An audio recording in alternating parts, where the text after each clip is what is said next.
Welcome to help screen, and if you want to know how to allow message requests from everyone, first thing is go to your Instagram application and go to the profile icon on the bottom right corner of the screen.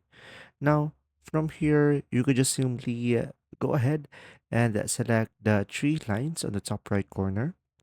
Now, over here, just simply scroll down a little bit and you should be able to see here how others can interact with you. So just simply go for messages and story replies. And now you should be able to see at the very top message requests. So tap on it. And from here, guys, just make sure who can send you a message request is on everyone and make sure it is allowed. And also who can send you a group message request. Make sure that it is on everyone. And pretty much over here, you will have the access of the message requests settings. Now, if you go back, you will have other options as well over here, but pretty much you should be able to have here the message request settings. I hope this video helped you understand more, guys. If you do, leave a like and thanks for watching.